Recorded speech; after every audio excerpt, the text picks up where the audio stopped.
Seiko announced the return of King Seiko, I was very, very excited. However, when I actually saw the watches, I was pretty disappointed. The 6L35 versions are great. However, the 6L35 is an expensive movement for Seiko, and they charged $3,300 for those watches, and it still wasn't incredibly accurate like vintage King Seikos. Also, they came out with the watch with a 6R35 movement, and they charged $1,700 for that watch. That's a movement with an accuracy of plus 25 seconds to minus 15 seconds per day. Not exactly what you would expect from something with the name King Seiko on it. So what that meant was that I needed to find a vintage King Seiko that fit everything that I wanted. And that's what I did. I found the 56KS, and I think it's one of the most perfect King Seikos to ever be made, and it definitely is better than the modern versions. So let's flip the camera and take a look at the 56KX that I purchased.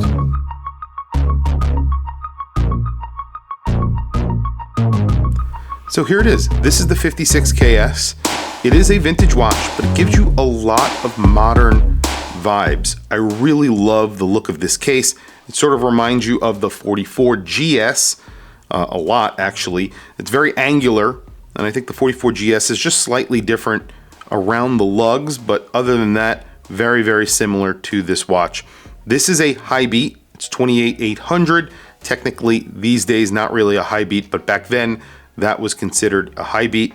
It says KS for King Seiko, automatic, and high beat right there above the 6 o'clock index. Right below the 12 o'clock index, you have an applied logo, Seiko, and then right below that, it says Chronometer certified, officially certified.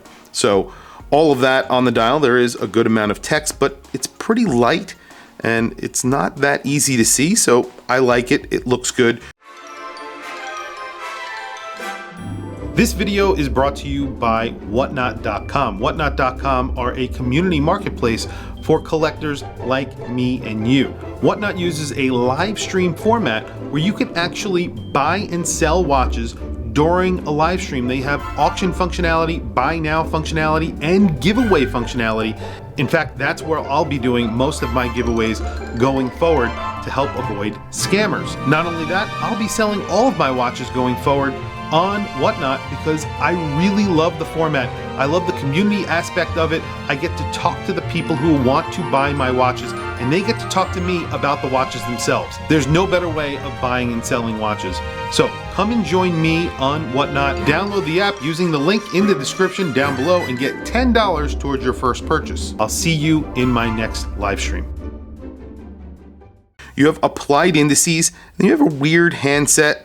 The hour hand is sort of black and silver, and then the minute hand is in a black tone. I believe it is black. It works. I think it looks really good. It's kind of thin. I believe that they are the original handset. Now this came in a few different colors. Actually, you can get a blue dial with this. That's the one I really, really wanted, but I could not find that. And I ended up getting the silver dial because this one was in really good condition. They also make it at a day date, and I preferred, obviously, just the date, so that's what I went with. This has a couple of scratches on it, just on the back, but other than that, in really very good condition. It does have the gold King Seiko logo here on the back of the watch. I've seen watches around that do not have that logo, and I believe those are service case backs. When this gets worn out, you send it in for service, and then they will replace the case back with ones that are flat, that do not have this little bulge for that gold area. So something to keep in mind if you are looking these up and want to buy one. Crown is original, really nicely etched, signed crown with the KS, of course. And like I said, I believe the hands and dial are all original. The case looks pretty much unpolished. This is a really nice example. This does get a hard Lex crystal. There are no scratches on here, so that was another thing that I was a little bit concerned about. I wanted to make sure that this had no scratches, and I got this from Japan, so I paid around it came out to around $600 with taxes and shipping and all of that good stuff. So around $600 is what I paid for this watch, and I think that's a pretty good price for this watch, but you could definitely get them cheaper in worse condition, and you could definitely pay a lot more for ones that are even better condition than this one, which, you know, like I said, this is not terrible condition. These aren't small watches, but they're not large watches. They're 36 millimeters. Thickness is under 10 millimeters thick, so 9.3 millimeters.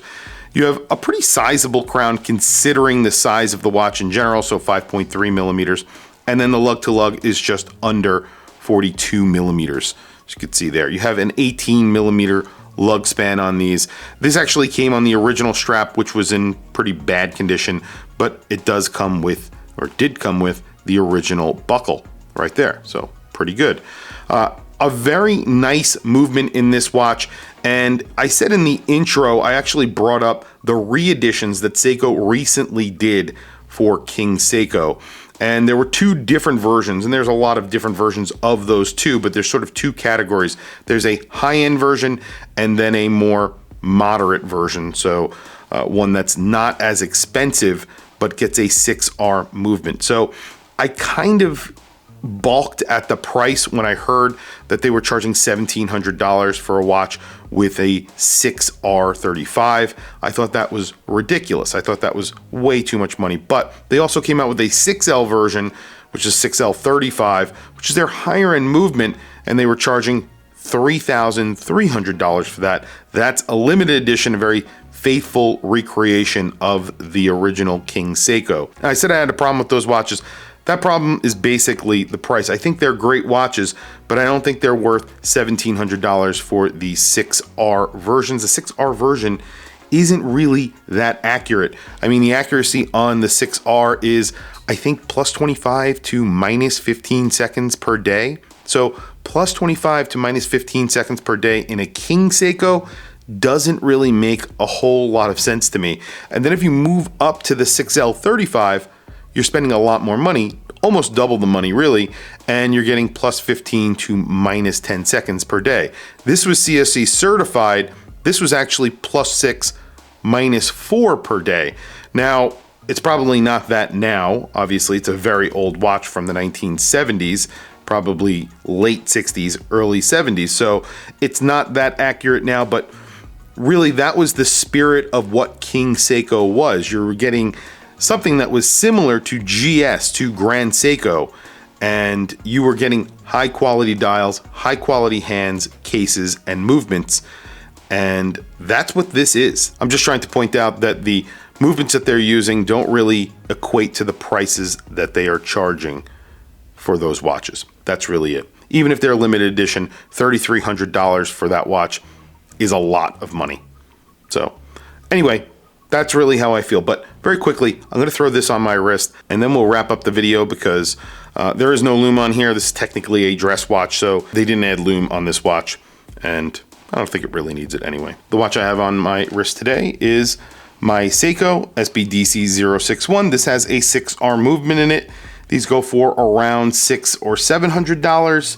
I think new, this was around $1,000. So the 6R15 in here is basically the older version of the 6R35. So I don't know where they're getting off charging $1,700. I know the people are saying that the bracelets are nicer on those watches and things like that, but they probably should have paid attention to not only the bracelets and the cases, but the movements, in my opinion. That's my opinion, and that's really all it is, I guess. Here is the King Seiko on my 7.5 inch wrist. Now you can see it doesn't wear tiny. It actually wears pretty substantial on my wrist. You have really nice lugs on this watch. They sort of, I wouldn't say they go straight out, you know, completely straight out, but look at that. And this is, I believe, unpolished. It looks fantastic. This is just an aftermarket strap that I put it on. It's like a baby blue or slightly darker baby blue. It's a beautiful dress watch, and it's got, you know, everything that you want from a King Seiko. Chronometer certified, high beat, silver dial. I could do without. I would have wanted the blue dial, which is a little bit rarer, I think. But besides that, it has the original case back. Looks great. Anyway, that's really it, guys. Tell me what you think of this watch down in the comments below. I know I ranted a little bit about the new King Seikos, and also the other part about that is that they're not under their own moniker. They're just under the Seiko line. I think they're breaking them out a little bit, but I don't know. It doesn't really make any sense. They're not putting better movements in it. They gotta do something a little bit different with it. That's just my opinion, but tell me what you guys think down in the comments below. I wanna hear from you guys. Please also don't forget to like, subscribe, hit that bell icon. It is super helpful for the channel and I very much appreciate it. Please follow me on Instagram. My Instagram is WatchChrisBlog, all one word. I have some links in the description. One of those links is to Whatnot, where I buy and sell watches on a regular basis. If you click the link down below, you get $10 towards your first purchase on Whatnot. So check it out. I'll be doing giveaways there and plenty of watch auctions. So come check me out on Whatnot. Anyway, guys, thank you for logging on. I'll catch you in the next video.